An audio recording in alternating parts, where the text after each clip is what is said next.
So his spine stayed at the same percentage for many years. And I think all of a sudden he went through a growth spurt and he went from like, I don't know, 38% curvature to like 80 something curvature. And we had a new orthopedic as part of the SMA clinic and he suggested it. And you know, it's a huge surgery. So I was nervous about doing it.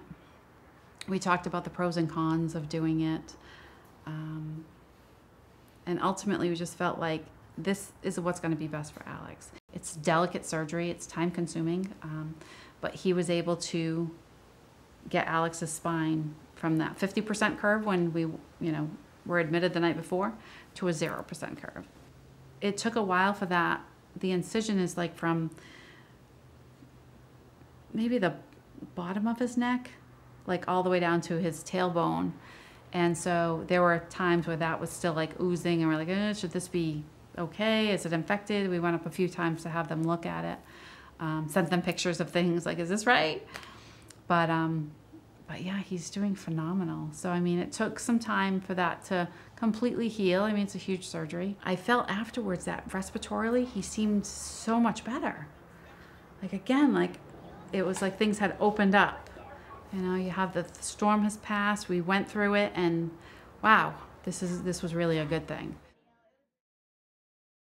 It's a very traumatic surgery, and I knew kids had gotten the back surgery. I knew it was a very traumatic surgery, and I knew how sick Avery was, and his bones are very brittle. He'd already had 2 broken arms, and he'd have to have a rod, and they'd have to grow these rods every 6 months. So by the time he recovered from the first, if he recovered from the first, you're back in the hospital. And again, this didn't work for our quality of life either, and that's no quality of life for Avery. And so I think I hummed and hawed and talked to a couple of different parents, and really, I made this decision, and I still don't feel at peace with it, because I have a visual reminder every single day that I decided not to do this. And I see my kid, and we've had to mold chairs and everything, and that's my reminder that I said no. And even I had a nurse that said, can you go reconsult about the back? And I just had to say, you know what, we've already passed that point. It's not going to happen. So that's probably been the most torturous decision, because it's an ongoing decision, because now because of not getting the surgery, he's got increased respiratory, and he's on his BiPAP more. His face is more bruised, and you'll see it because he has to be on the BiPAP more because his lung capacity is lessened. And his gut, we couldn't even find, he had his GJ tube displaced. They can't even see where his stomach is on the x-rays. You can't read his x-rays.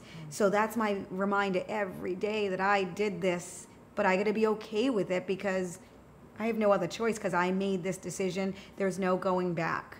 So I'd say that by far most difficult decision I've had to make. And I know I made the best decision. I know I don't want my son living in a hospital because I decided to do this invasive surgery that he may or may not survive, because it will not increase the quality of life, because let's face it, Avery is going to die regardless.